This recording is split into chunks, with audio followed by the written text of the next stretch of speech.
নমস্কার। যাদের জীবনে প্রতিবেশী সার্কেল, বন্ধু সার্কেল, যে কোনো রকম পরিকল্পনা সফল হচ্ছে না, বিপদ আসছে, যেটা করতে যাচ্ছেন সেটা বারংবার বাধার সৃষ্টি হচ্ছে, তাদের জন্য বলছি আপনারা বিষ্ণু মন্দিরে যাবেন। বিষ্ণু মন্দিরে গিয়ে ফুল অর্পণ করবেন অথবা সেখানে পূজা পাঠ করবেন। সেটা প্রতি বুধবার হলে ভালো হয়।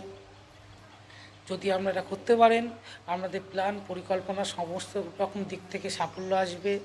আপনাদের ডিসিশান খুব সুন্দরভাবে আপনারা নিতে পারবেন এবং সেই সঙ্গে আপনারা জীবনের উন্নতির একটা চরম শিখরে পৌঁছাতে পারবেন।